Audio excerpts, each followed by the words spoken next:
Penggabungan mahram adalah skema pengisian kuota yang dinaungi oleh Keputusan Menteri Agama Nomor 142 Tahun 2025 tentang petunjuk teknis pelunasan biaya haji.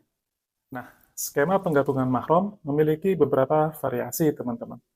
Di antaranya adalah orang yang mendampingi jamaah lansia yang masih satu mahram. Yang kedua, orang yang berangkat haji bersama mahramnya karena terpisah, seperti pasangan suami dengan istri, kakak dengan adik, dan seterusnya. Yang ketiga adalah orang yang mendampingi mahram dengan status disabilitas. Yang menjadi latar belakang adanya skema penggabungan mahram didasarkan pada fakta bahwa di setiap tahun musim haji, Kementerian Agama melihat tidak seluruh jamaah yang giliran berangkat atau urut porsi itu bisa akhirnya berangkat karena memiliki sejumlah kendala. Entahlah kendala kesehatan, kendala finansial, kepentingan bisnis, usaha, dan seterusnya. Karena itu dibutuhkan strategi bagaimana supaya penyerapan kuota itu bisa maksimal, syukur-syukur 100%.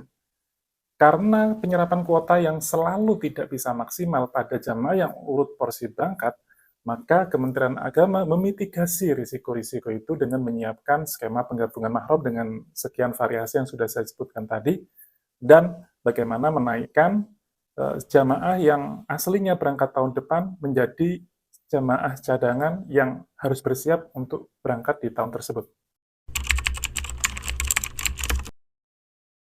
Urgensi dari adanya skema penggabungan mahram sejatinya disiapkan pemerintah untuk mengantisipasi penyerapan kuota itu tidak maksimal. Supaya lebih maksimal lagi, maka disiapkanlah skema penggabungan mahram ini. Tetapi memang, sebagaimana yang dijelaskan oleh Dirjen Penyelenggaraan Haji dan Umroh Kementerian Agama, Hilman Latif, dalam sesi diskusi bersama fraksi Gerindra DPR RI di beberapa waktu yang lalu, di bulan Agustus, beliau mengatakan bahwa ada sekitar 17-20 ribu jamaah yang sejatinya belum waktunya berangkat, tetapi dia bisa berangkat tahun itu karena dia memenuhi syarat sebagai orang yang bisa bergabung dengan mahram yang urut porsi giliran berangkat di tahun tersebut. Jumlahnya sekitar 17-20 ribu orang.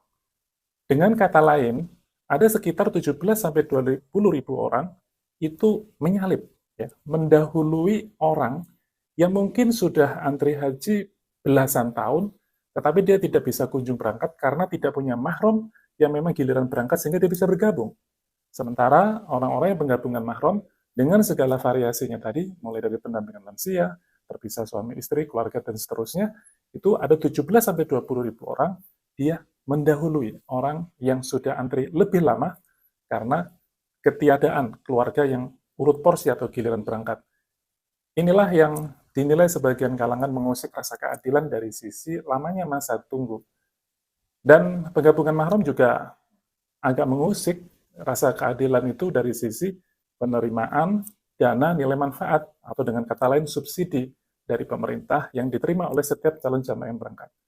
Mari kita dengar pernyataan Dirjen PAU dalam diskusi tersebut terkait dengan seberapa banyak orang yang penggabungan mahram dan akhirnya mendahului orang lain karena dia tidak memiliki mahram yang bisa digabungin atau bisa ditempelin. Renungan saya itu adalah mengenai tahapan pembayaran, dan diantaranya adalah mahram. Suami gabung istrinya, istri gabung suaminya, anak gabung orang tuanya, anak dampingi macam-macam gitu ya. Dan jumlahnya more or less between itu antara 17.000 sampai 20.000 orang dan katanya seperti itu. Dan mereka sama-sama subsidi nilai manfaat langsung.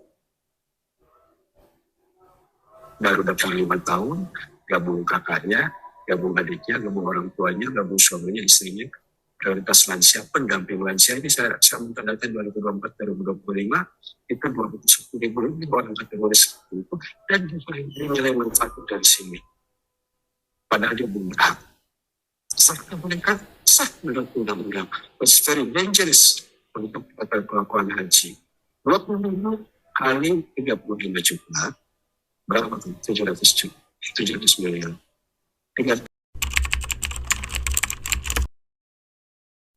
mengusik rasa keadilan terkait dengan besarnya nilai manfaat atau subsidi yang diterima oleh jamaah yang penggabungan mahram bisa saya ilustrasikan sebagai berikut. Ada orang yang urut porsi berangkat setelah menunggu 15 tahun dia memang giliran berangkat. Orang ini mendapatkan subsidi atau nilai manfaat dari pemerintah sebesar 35 juta rupiah, di mana kita tahu subsidi atau nilai manfaat ini diperoleh pemerintah dari setoran awal 25 juta rupiah saat seorang jamaah mendaftarkan diri ke Kementerian Agama. Dengan kata lain, orang yang telah menunggu 15 tahun dan berangkat lantas mendapat subsidi sebesar 35 juta itu karena, dalam tanda kutip, dianggap berjasa sudah 15 tahun menitipkan uang 25 juta ke pemerintah untuk dikelola, diinvestasikan, ada keuntungan, dan dia berhak memperoleh bagi hasil. Oke, tandain sampai di sini. Orang yang urut porsi berangkat, titip uang 25 juta yang itu berasal dari setoran awal hajinya, dan setelah 15 tahun kemudian saat dia giliran berangkat mendapatkan subsidi atau nilai manfaat sebesar 35 juta. Lantas dia punya keluarga, katakan istrinya. Baru saja dia antri 5 tahun 10 hari. Kalau merujuk pada aturan 2025, asal sudah antri minimal 5 tahun, dia bisa ikut skema penggabungan mahram. Sang istri baru mendaftar dan antri haji 5 tahun 10 hari. Sama juga dia setor 25 juta sebagai setoran awal, hanya bedanya dengan sang suami udah menitipkan 25 jutanya selama 15 tahun, sementara sang istri baru menitipkan nilai setoran awalnya 5 tahun 10 hari. Berdasarkan apa yang terjadi selama ini, orang yang penggabungan mahram yang seperti istri tadi, dia baru antri 5 tahun 10 hari, dia juga mendapatkan besaran nilai manfaat atau subsidi yang sama, yaitu 35 juta. Bagaimana mungkin orang yang sudah lebih lama menitipkan dananya, yaitu 15 tahun, mendapatkan 35 juta, di satu sisi ini ada orang lain yang baru menitipkan dananya 5 tahun 10 hari, dan dia mendapatkan nilai manfaat yang sama. Dan kalau merujuk pada data, anggaplah tadi 17-20 ribu orang yang semacam ini, atau kita pembulatan, supaya lebih mudah menghitungnya. Misalnya 20 ribu orang, dikalikan 35 juta, itu sama halnya BPKH, Badan Pengelola Keuangan Haji, yang mengelola setoran awal jamaah, harus mengeluarkan nilai manfaat atau subsidi sebesar 700 miliar rupiah bagi 20 ribu orang yang sejatinya dia belum berhak berangkat, tetapi memenuhi syarat secara undang-undang dan aturan karena dia memiliki mahram yang giliran berangkat di tahun tersebut. Ini juga menyangkut kelangsungan dana haji, yang coba bayangin, hampir 1 triliun dikeluarkan untuk orang yang sejatinya belum waktunya berangkat. Belum lagi, skema-skema ini pada sebagian kasus, mungkin sebagian kecil ya, tetapi ini terjadi, ada oknum yang memanfaatkan, merasa dia berjasa memperjuangkan seorang calon jamaah bisa penggabungan mahram, pendampingan lansia, dan semacamnya, lantas memungut fee, ya, meminta upah kepada calon jamaah. Dan praktek-praktek yang tidak terpuji lainnya, kadangkala ada orang yang berusaha menitipkan nama dia pada kakak jamaah yang seakan-akan dia mahram padahal sejatinya bukan. Ini yang harus diantisipasi. Jadi, wah ini bahaya sebenarnya. Nggak terasa tapi ngurus itu apa? Oke, kalau begitu apa? Penggabungan mahram, keluarga, orang tua dampingi anaknya, dampingi sakit. Bisa dilakukan, istri gabung suami, suami gabung istri, anak gabung orang tua. Boleh dilakukan, tetapi harus ada konsekuensi keuangannya. Ya. Jangan sampai sama dong. Ayah membayar nafkah 20 tahun, anaknya baru 40 tahun, bayarnya foto kan? Betul nggak?